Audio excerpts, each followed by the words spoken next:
Bench इख्तियारात case में supreme court ने तौहीन अदालत का शोकॉज नोटिस वापस ले लिया। शोकॉज नोटिस पर साबिक एडिशनल रजिस्ट्रार का जवाब तसल्ली बख्श करार दे दिया। फैसले में कहा गया कि दोनों कमेटियों ने जुडिशल ऑर्डर नजरअंदाज किया। बादिउल नजर में जजेस की दोनों इंतजामी कमेटियां तौहीन अदालत की मुर्तकिब हुई, मगर जजेस हम आहंगी और अदालती लिहाज मद्देनजर रखते हुए तौहीन अदालत की कार्रवाई नहीं कर रहे। चीफ जस्टिस को इस मामले पर फुल कोर्ट तश्कील देना चाहिए।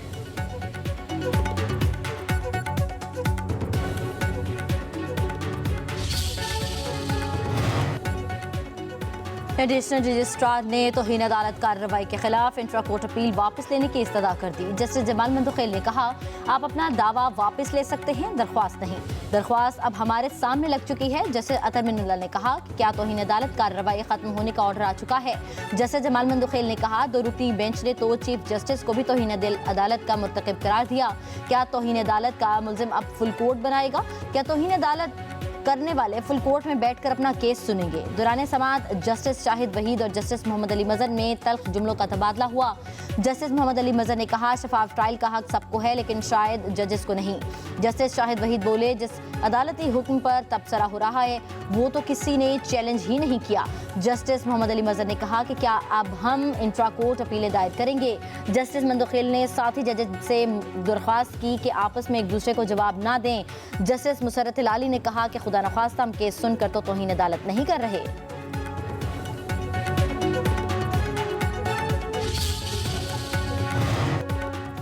26वीं आईनी तरमीम के खिलाफ दरखास्त गुजारों की फुल कोर्ट बेंच बनाने की इस्तदा मुस्तरद। जस्टिस जमाल खान मंदुखेल ने वकला को कहा, अभी आपकी ख्वाहिशात के मुताबिक फुल कोर्ट नहीं बन सकता। आईनी बेंच में मौजूद तमाम जजेस पर फुल कोर्ट ही बनाया है। आईनी बेंच में जजेस की नामजदगी जुडिशल कमीशन करता है। जुडिशल कमीशन ने जिन जजेस को आईनी बेंच के लिए नामजद किया वो सब इस बेंच का हिस्सा हैं। केसेस की फिक्सेशन 3 रुकनी कमेटी करती है। इस कमेटी के सरबराह जस्टिस अमीनुद्दीन खान हैं। कमेटी में जस्टिस मोहम्मद अली मजहर और मैं शामिल हैं। जस्टिस मोहम्मद अली मजहर का वकला से मुकालमा, कहा, फुल कोर्ट के मामले पर आप खुद कंफ्यूज हैं, आप इस बेंच को ही फुल कोर्ट समझें। आईनी मामला सिर्फ आईनी बेंच ही सुनेगा। केस की समाअत 3 हफ्तों तक मुलतवी।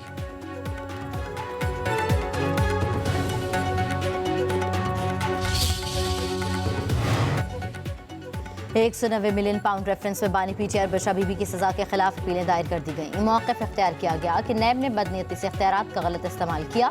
नामुकम्मल तफ्तीश की बुनियाद पर जल्दबाजी में सजा सुनाई गई। एनसीए हुकाम को शामिल तफ्तीश नहीं किया गया। इस्तग़ाज़ा मुकम्मल शवाहिद पेश करने में नाकाम रही। अपीलों में इस्लामाबाद हाई कोर्ट से सजा का लदम करार देने की इस्तदा।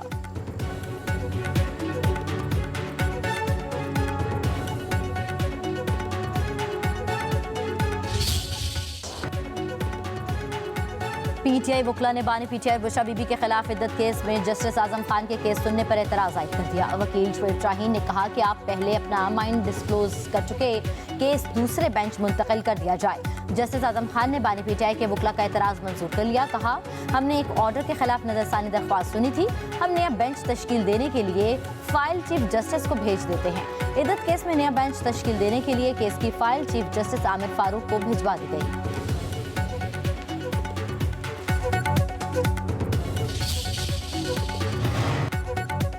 इस्लामाबाद हाई कोर्ट ने बानी पीटीआई की जेल सहूलियात, बेटों से बात कराने और ज़ाती मुआलिज से मुआयना कराने की दरख्वास्त पर सुप्रिटेंडेंट अडियाला जेल को कल तलब कर लिया। हुक्म दिया कि सुप्रिटेंडेंट जेल 23 जनवरी को का अदालती ऑर्डर पढ़कर आए। चीफ जस्टिस आमिर फारूक ने समाअत की। जेल हुकाम पेश हुए बताया कि 13 जनवरी को फ़ोन पर बात कराई गई थी। जस्टिस आमिर फारूक ने कहा, हर बार फ़ोन कॉल के लिए दरख्वास्त तो नहीं देना होगी।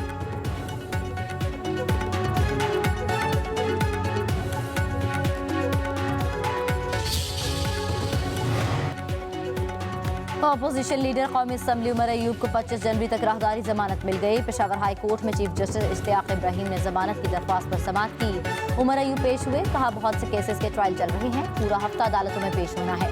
अदालत ने उमर अयूब को 1 लाख रुपए के 2 जमानती मुचलकी जमा कराने का हुक्म दिया। अपोजिशन लीडर को 25 फरवरी तक राहदारी जमानत दे दी।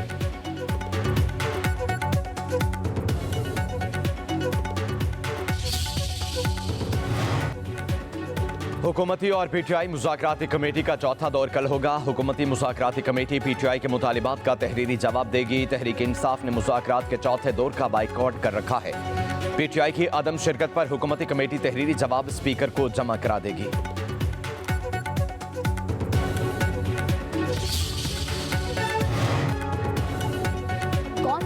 नया चीफ इलेक्शन कमिश्नर। नए चीफ की तकर्रुर के मामले पर वज़ीर आज़म ऑफिस और स्पीकर ऑफिस की मुसलसल खामोशी। हिज़्ब इक़्तिदार और हिज़्ब इख्तिलाफ दरमियान ताहाल कोई राबता न हो सका। 26वीं आईनी तरमीम के तहत जब तक नया चीफ इलेक्शन कमिश्नर और अरकान का तकर्रुर नहीं होगा, मौजूदा चीफ और अरकान काम जारी रखेंगे।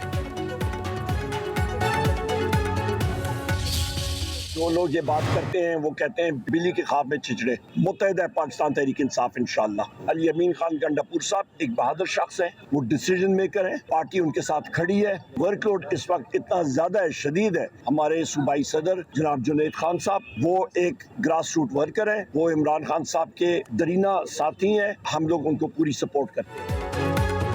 पीटीआई रहनुमा उमर अयूब कहते हैं चीफ इलेक्शन कमिश्नर और 2 अरकान की मुद्दत मुलाजमत खत्म हो चुकी है, इनको अपने अहदों से इस्तीफा देना चाहिए।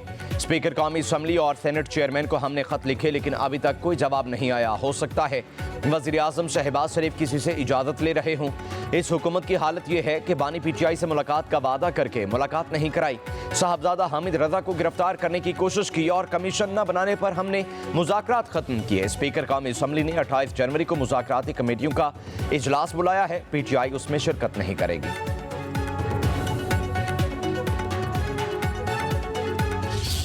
पंजाब में अगर मोटरवेज ज़्यादा बनी हुई हैं तो पंजाब की वफाक में हुकूमत ज़्यादा रही है, उन्होंने मोटरवेज को फोकस किया। किसी ने कंपैरिजन करना है थरकोल का प्रोजेक्ट जो कि पाकिस्तान पीपुल्स पार्टी की हुकूमत ने सिंध ने शुरू किया। पाकिस्तान में कोई ऐसा सूबा नहीं है जहां पे इस तरह की कोई स्कीम शुरू की गई हो। इलेक्शन 2024 के रिजल्ट इस चीज का वाज़ेह सबूत है कि किसको कितनी पजीराई मिली। सिंध हुकूमत का बाकायदा मीडिया ट्रायल किया जाता है। कारकर्दगी में पीपल्स पार्टी की सूबाई हुकूमत सबसे आगे है। वज़ीर इत्तलात सिंध शजील इनाम मेमन की कराची में प्रेस कॉन्फ्रेंस। कहा, इलेक्शन 2024 के नताइज हमारी पजीराई का वाज़ेह सबूत है। हमने हर इलेक्शन में पहले से ज़्यादा वोट हासिल किए। अवाम का हम पर एतमाद बढ़ा है जो हमारी क़यादत की जिद्दोजहद का नतीजा है। शजील मेमन ने कहा कि थरपारकर के कोयले से बिजली बनकर पूरे मुल्क को मिल रही है। सेहत के शोबे में कोई भी सूबा सिंध से मुकाबला नहीं कर सकता। पूरे पाकिस्तान से मरीज आज भी सिंध के अस्पतालों से मुफ्त इलाज करवाते हैं।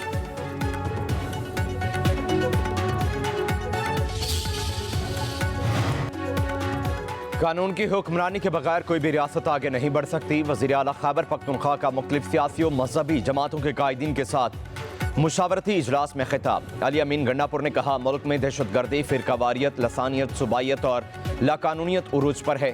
दहशतगर्दी और फिरकावारियत के खात्मे और कानून की बालादस्ती के लिए तमाम जमातों को सियासी वाबस्तगियों से बालातर होकर मुत्तहिद होना होगा। दहशतगर्दी का खात्मा आवाम के ताउन के बगैर मुमकिन नहीं। जब तक हम खुद मुख्तार नहीं होंगे तब तक अपने इस्लामी कद्र और कौमी नजरिए पर अमल नहीं कर सकते।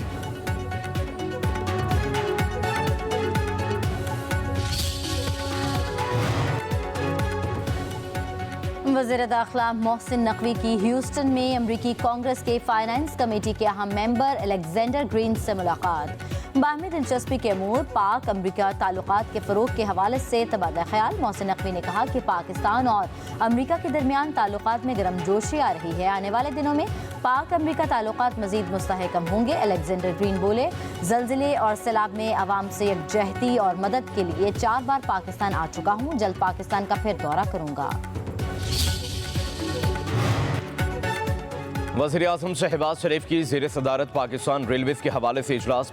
वज़ीर आज़म की पाकिस्तान रेलवेज़ के पुराने निज़ाम को दौरे हाजिर के तकाज़ों के मुताबिक जदीद टेक्नोलॉजी से तब्दील करने की हिदायत। पाकिस्तान रेलवेज़ में माल बर्दारी के साथ सफ़र की खिदमात को भी मुनाफा बख्श बनाने की हिदायत। वज़ीर आज़म ने कहा, महकमा रेलवेज़ खित्ते में खुसूसन वस्ती एशियाई ममालिक के साथ तजारत बढ़ाने के लिए हिकमत अमली तश्कील दे। पब्लिक प्राइवेट पार्टनरशिप के जरिए पाकिस्तान रेलवेज़ में मुसाफिरों को सफ़र की बेहतर खिदमात फराहम की जाएँ।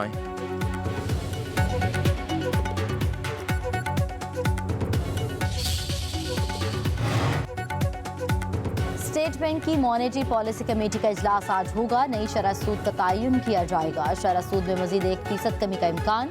माहिरीन के मुताबिक शरह सूद 13 से 12% पर आ सकती है। कारोबारी बरादरी का शरह सूद को सिंगल डिजिट में लाने का मुतालबा।